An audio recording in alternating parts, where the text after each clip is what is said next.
How many times have you been to Makoko? Once they drive to that terminal bridge, they see Makoko as an eyesore. What would you do to improve Makoko? To Makoko. To Makoko.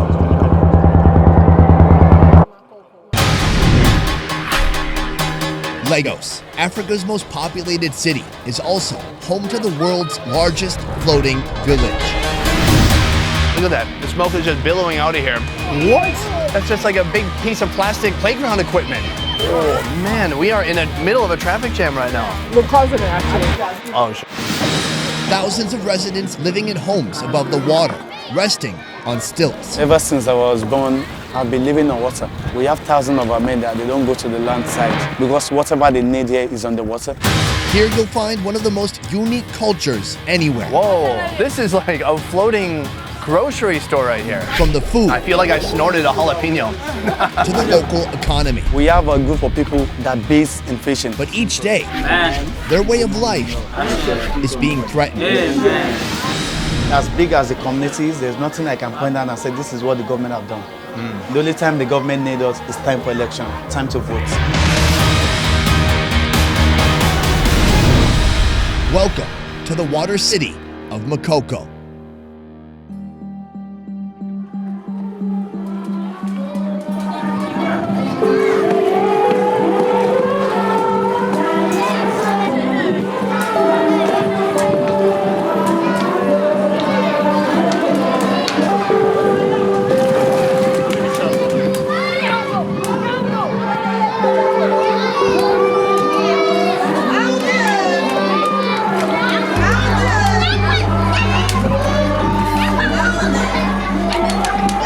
Skimming through a labyrinth of waterways on a small wooden boat, leaving the land behind, entering Nigeria's city on the water.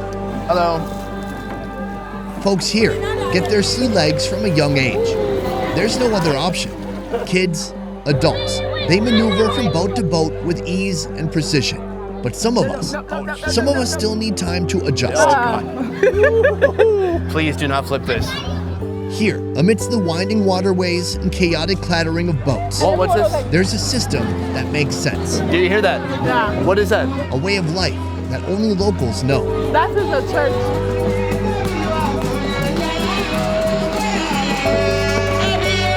It all starts on the boats. Boatmen picking up their first passengers of the day. Fishermen preparing their nets and heading out to sea. Kids coming back from church.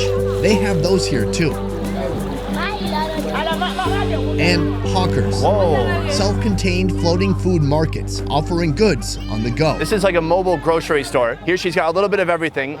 We got rice, flour, chilies, some instant food, noodles, onions, tomatoes, like everything here, all on one boat. It's like on land we have a lot of hawkers. So this is probably like hawking because she's moving around the houses. Oh, so she's presenting her offerings to each home. Yeah. Like a floating market, providing essential ingredients and snacks from morning till afternoon. On a good day, some can make up to 3,000 naira, around $7 US. Hello. We found another snack boat, and she has more ready-to-eat foods. Yeah. So tons of beer, water, soda. What's this one? Did you make these? They call it kokata. Can I have 2 kokata? 2, please? Oh, these look awesome. It looks like sugar keeping a bunch of nuts together. That looks delicious. Thank you. Ooh, and we're back on the road. It looks like they have honey in it. Yeah, let's try this out. Cheers! No! Yo, that's outstanding. Just like sweet, syrupy sugar holding together all these roasted nuts. I love it. I feel like we're in Venice. You know Venice? In Italy, they have the canals and they push people through the canal. Oh. It's very romantic. Oh. You don't know what I'm talking about, do you? Oh boy.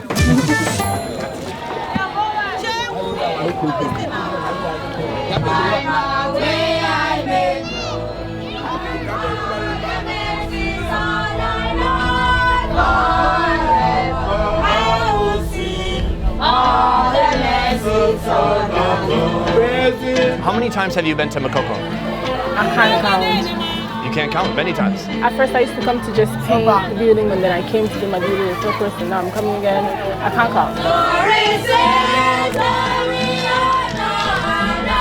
How do you feel when you come here?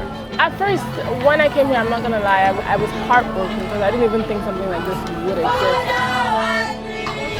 There's so much energy here, we can't really be wasting. I believe that Nigeria's greatest resource is in the people, and there's so much resource here that we are wasting. And so I want to kind of work with it to make it a little bit better. And I don't think it needs to be brought down. I think it needs to be made better. Made better, Yeah, improved. improved.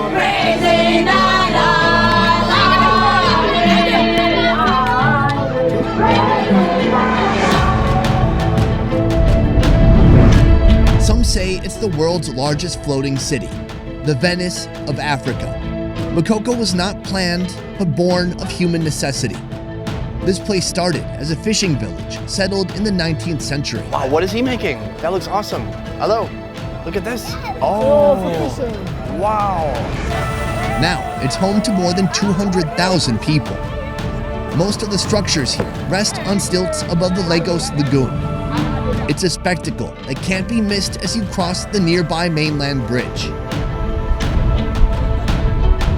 I've been here for just a couple hours today so far. No doubt there is struggle here. But as I look around, as I look in people's eyes, as I see the kids here, like, they're smiling. Like, look at this kid. What is he on? That's just like a big piece of plastic playground equipment. Oh, yeah, it is. That's a boat. Like here, people are just finding a way to make it work. As far as I can see, life in Makoko is tough. But that sentiment isn't reflected on the faces of its inhabitants. To get a better understanding of how this place works, we've been given the opportunity to meet the man of Makoko Village. First of all, before we get into the interview, this is probably the most terrifying place I've ever done an interview. Really? Yeah, well, I'm at the edge of here. There might be some structural issues in this general area, but I think I'll be okay. I won't push you. TAIWO, thank you for joining us. Yeah, thanks for coming. Have you grown up here?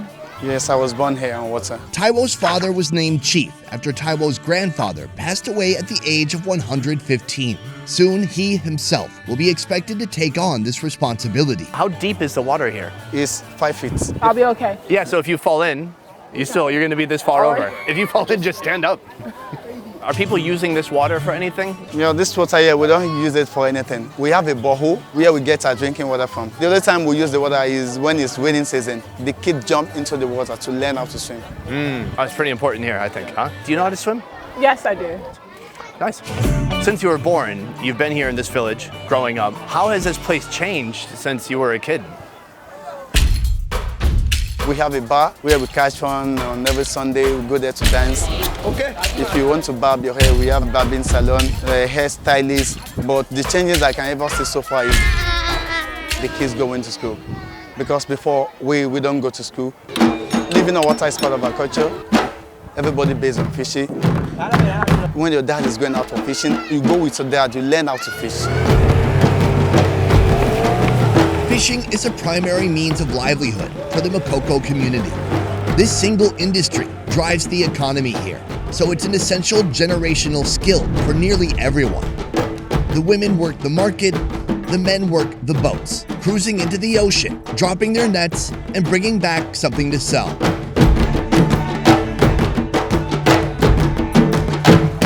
Have you done shooting like this before? Not really. Not really. What's harder, fishing or shooting? Yeah, fishing. Fishing's harder? Yeah, okay. Well, that seems obvious. How old were you the first time you came out here and learned how to fish? When I was 8 or 5 years, I started going with my dad to learn how to fish. Yeah, when I got to the age of 12 years, sometimes I go with my friends. When I got married, my father had to tell me to go on my own, so that whatever money I make, it has to be me and my wife. Ah, okay. In a good day, how much fish is a fisherman bringing in? When it's raining season, we make much money. But right now, if you go in this time, you make like 10,000, 7,000, sometimes 5,000. Like 20 bucks a day? Yeah, because we have a lot of people into fishing now, lots of them.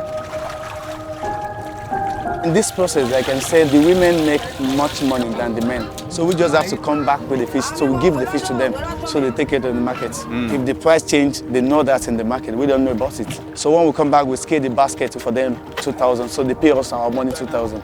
So they can go outside and sell it 10,000, 5,000. That's not a problem. So the men work the boats and the women work the markets? Yes, the market.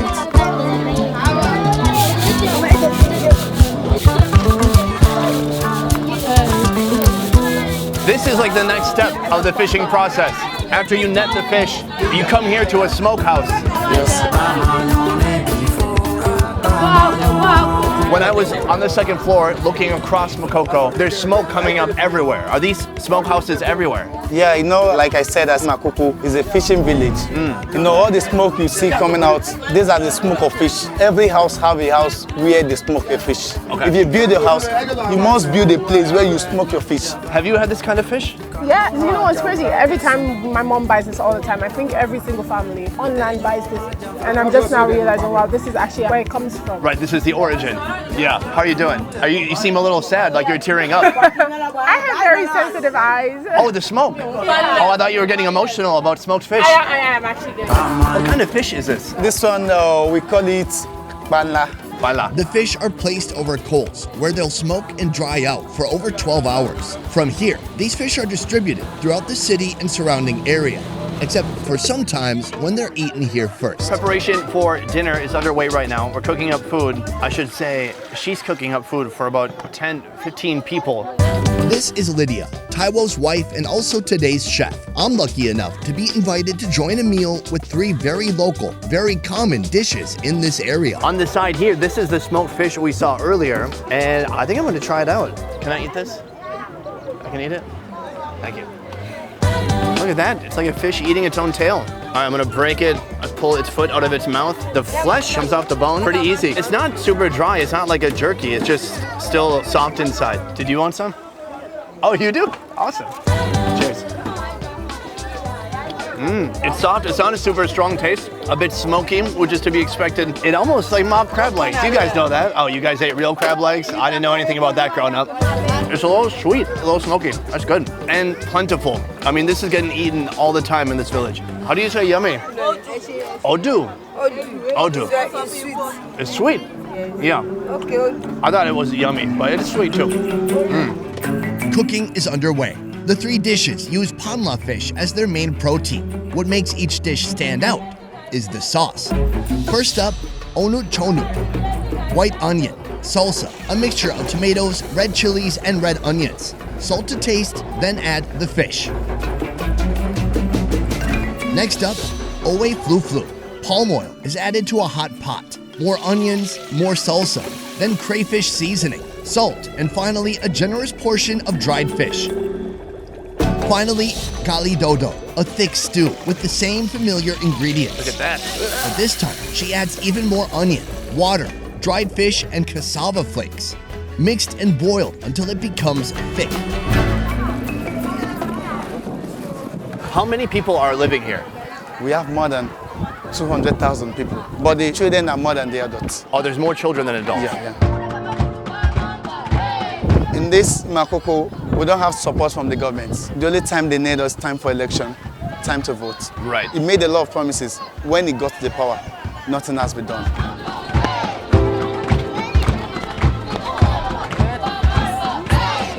Hygiene, pollution, poverty. This is just the beginning of the problems here at Makoko. What all the government need from all this to take us away from here, because they said Makoko is the center of Lagos, and most of the rich people want to stay here. That if any visitor comes to Nigeria, you must surely want to visit Lagos. So once they drive to that Tomolan bridge, they see Makoko as an eyesore. That's why the government is fighting to take the community away from us.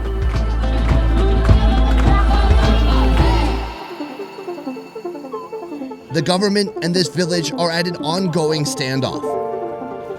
A lack of understanding between the 2 sides has long led to tense conflicts, uncertainty, and further suffering. There's no doubt this is a special place, uniquely full of energy.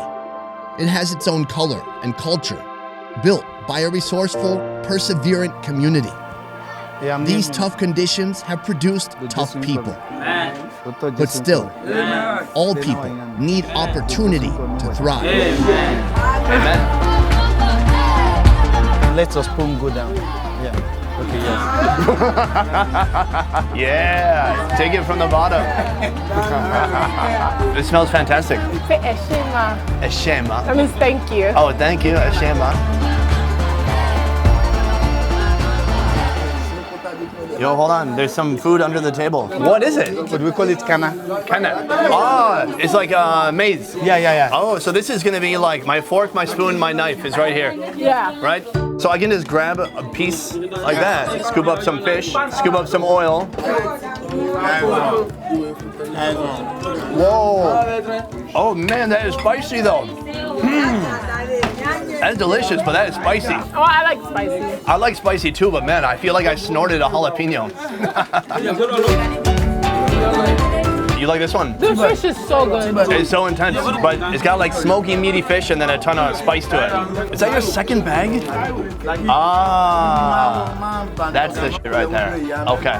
Do you know everyone in this village? Everybody. So every time you're going down the street here on your boat, it's all people you know, friends, family. You see, when I'm going, people start calling me TAIWO.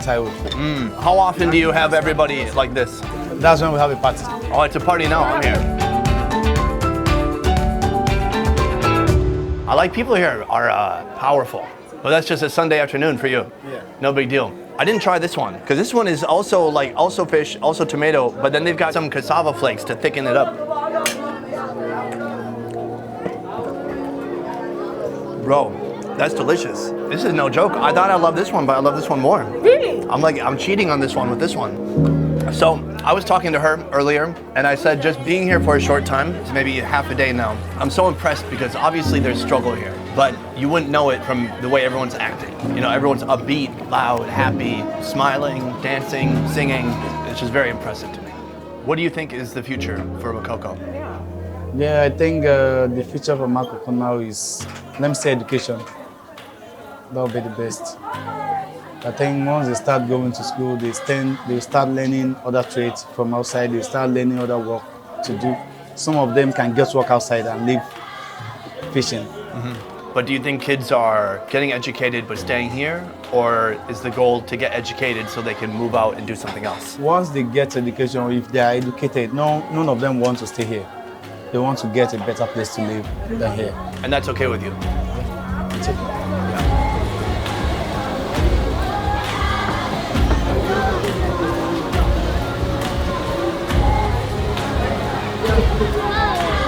The people watching this video, is there anything they can do to help? I think the first thing is they should support the community with a boat that we can use in cleaning up the community. We need to get people working, just like before we do it every month. But there are big canals outside. When it's raining, they open them, so they flush into our community. So we've written a letter to them, they should stop doing that. That's why the whole community is dirty. The oily, murky water and trash didn't come from these residents. It's the result of city water drainage pouring directly into this neighborhood. Barack Obama, the president, they said the money was sent to MAKOKO to develop the whole community. We said we didn't see it. So when they got to the council, they said they don't know about the money. So right now, strangers come that want to help the community. What we do is that we tell them to come directly, not to go through the government. Right. Because once they go through them, they will tell them to submit the money. Once they give them the money, it disappears. Yeah. Nothing will be done. Goddamn. Like many issues in Lagos or around the world, the solution seems simple until you dig a little deeper and discover a web of complexity that'll likely leave you feeling helpless. But change starts with hope, and it's fueled by action.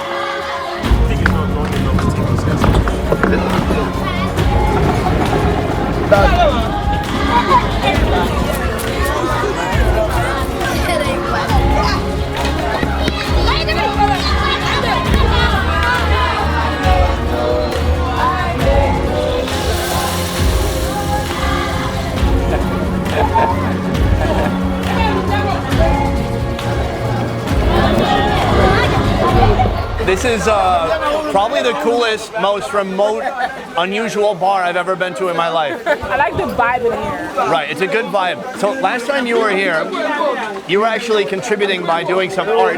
They painted that tiny little squares. That's a nice contribution. Yeah. What kind of deeper look did you get today that you missed when you were here last time? A lot of things that I didn't fully understand until now. Obviously, I know now where the dirt is coming from. It's not their waste, but it's the waste that's coming in from the Right, city. it's other people's waste. Yes. Is there something you personally want to do? Oh, ever since I've come here, my plan is to clear up the city. I don't want people to come here and tell them to move because it's not as clean. I want people to come here and see Makoko as a part of the good things that our country has. It might take time, but I hope that I have the patience and the consistency to keep going as I have since I found it until now. I think it's definitely an enormous task, but absolutely it's a place worth putting resources into. Cheers. Cheers. Yeah, thank you.